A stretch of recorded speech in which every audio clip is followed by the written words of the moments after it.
So you want to be a sleep champion and get better results in your health, your fitness, your muscle building, your fat burning, and overall wellness? Well, it's important to get your 8 hours sleep, but I know that's not easy for a lot of us. So here are my 13 top tips to optimize your sleep and get better results. Number 1, regularity and routine. It's important to go to bed and wake up at the same time or almost the same time every day.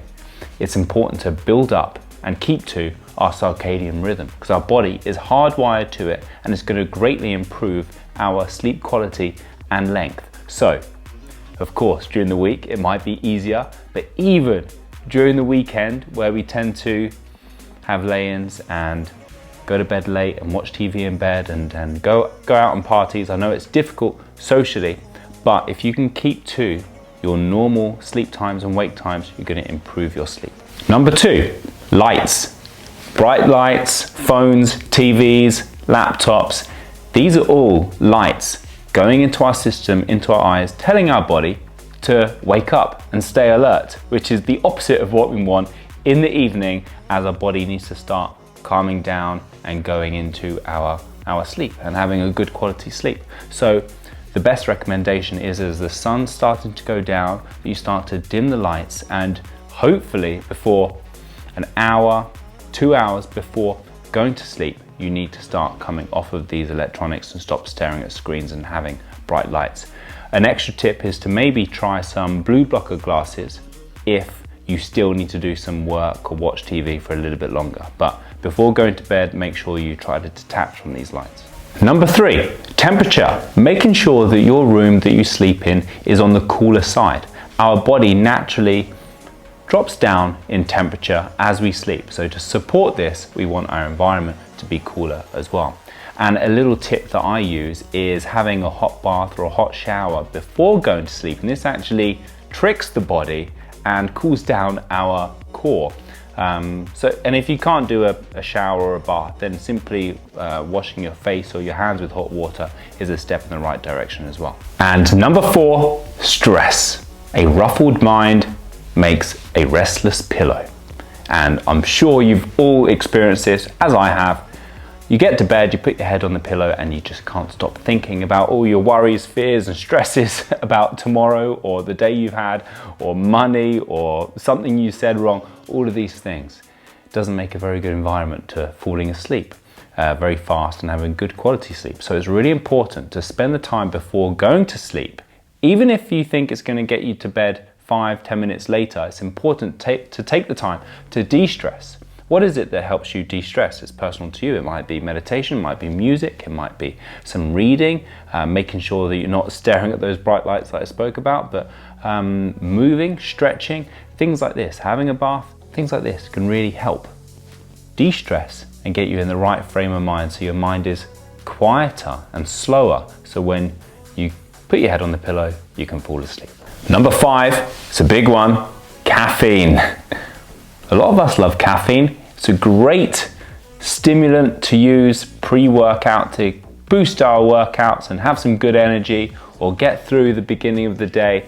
But if you're having caffeine and a lot of caffeine through the afternoon and evening, it can really impact your sleep. And even for those of you that think, I can get to sleep fine, having caffeine and getting to sleep fine doesn't necessarily mean you're having good quality sleep, even if you're getting to sleep. So I always suggest a good cutoff point of 1-2 p.m. latest of having caffeine. And that's not just coffee and teas, but look what else in your diet you might be having caffeine that you didn't realize you were having. So check that out and make sure that you're limiting the caffeine in the afternoon onwards. And number 6, toilet interruption. This is a funny one, and needing a wee during the night isn't always avoidable, I know. However, in fact, this happened to me this morning. And it's always the morning hours where I'm like, oh, if I could just make it through to when I need to wake up. And then it just plays on my mind that I need to go for a wee. And then when I go for a wee, I really wake up when I've opened my eyes and I struggle to get back to sleep. And this can impact my whole sleep. So I have found what works best in regards to my evening liquid intake and when I should start to reduce my liquids based on how hydrated I am in the day, and focus on getting as hydrated as I can in the morning and in the middle of the day, and in the evening I start to bring those liquids down so that I don't need a wee during the night. So have a think about that. It's a very individual thing, but if you find that you're having a wee during the night sometimes and not some other times, then think about what routine in the evening you need to make sure that you don't. I'm glad I could share this personal information with you. Next up is white noise. I don't know about you, but I really struggle sometimes with background noise going on around me, whether it's neighbors making noises or car traffic or things like that, but it really impacts me. For Sarah, my wife, she just falls asleep and it doesn't really matter. But for me, I'm just like, can hear everything. Even little Baxter licking or going to the toilet and scratching in his little toilet makes too much noise and I get irritated. So for me, having a white noise is really useful when those times happen. And that can be just, sometimes it's a fan. In the summer, we'll have a fan on, so I just hear the fan and that overrides all other sounds. Or you can buy either apps or some little stereo device that plays a variety of different peaceful sounds, and you can choose between whatever is peaceful to you, whether it's forest, nature, birds, the sea sound or the wind or rain, all of these different options. And yeah, that really helps me, so maybe it helps you too. And the next big tip is breath work. A lot of us go through life having very short chest breaths, fast breaths through the day, and this keeps us in a sympathetic nervous system, which is the fight and flight. And the best way to switch off, relax, rest and digest is switching to the parasympathetic nervous system that requires a slow, deep belly breathing.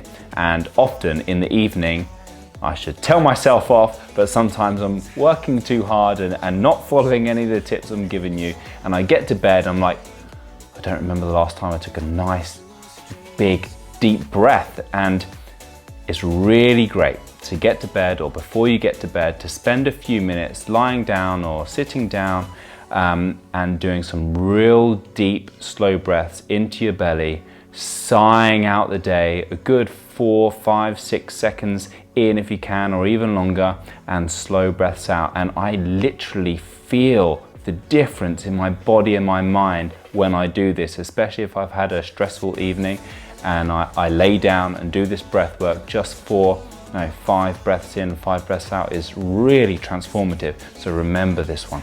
Next up is body tensing. Do you ever lay there in bed and you're not able to sleep and you're struggling with a bit of insomnia or just not relaxing and your mind is going crazy? I often do this, and then I scan through my body and realize that I'm scrunching up my face, or I'm thinking hard. I'm like, why am I doing that with my face and my lips? Because I'm thinking about something. It's like, your body is just not going to be able to sleep unless you completely put it to rest. So what I do when I become aware of this is I do a body scan from head to toe, or toe to head, doesn't matter, and just going slowly through each body part and just thinking, giving awareness to that part and just relaxing into it, breathing into that place and relaxing it into the beds, the knees, the thighs, the hips, the belly, the chest, the shoulders, the neck, the jaw. I'm always like grinding on my jaw, so just letting the face drop down, the head.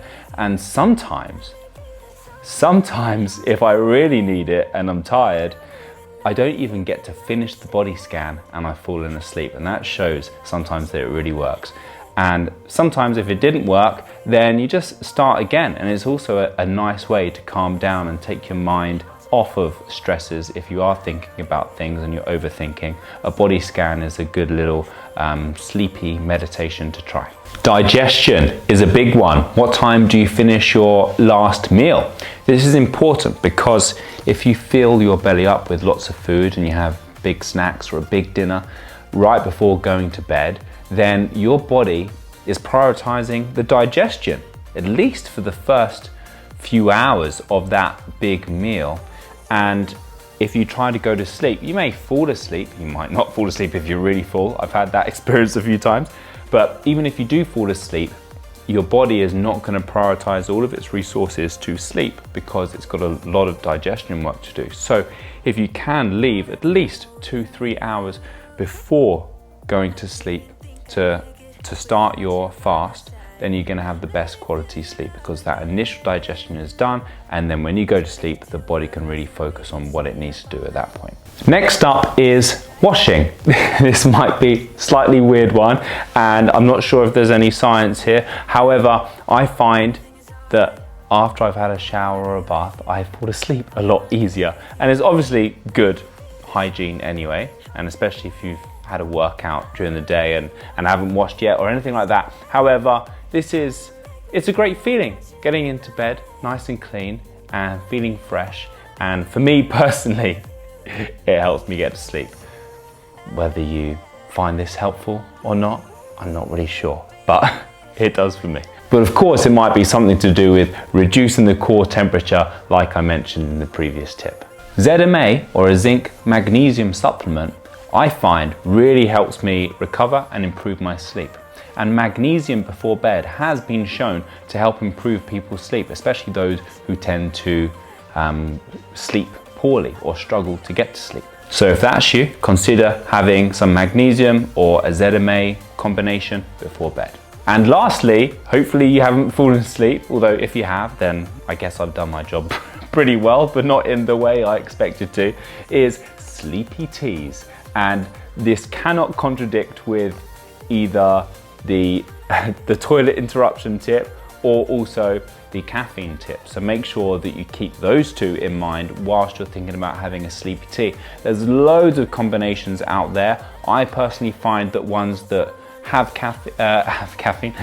chamomile in, or a combination with chamomile in, really helps me, but play around with some sleepy teas. And this is a great way to also prevent or help counteract any other habits that you've got going on, whether you snack in the evening or whether you drink alcohol in the evening. Having a sleepy tea instead is a great way to say, I'm working on my health and fitness and my wellness, I'm looking after my sleep, and it's a nice drink to have as well. Okay, so I cannot express how important it is for you to look after your sleep and your sleep quality and your sleep length, not just for getting ripped, not just for muscle building, but your optimal health and wellness and longevity. It is probably the #1 essential thing for you to look after. So hopefully these tips have helped you. Make sure, if they have, that you give this video a thumbs up. You click subscribe to my channel for content like this and lots of workouts as well. And I'll see you in the next video. Bye-bye. Sweet dreams.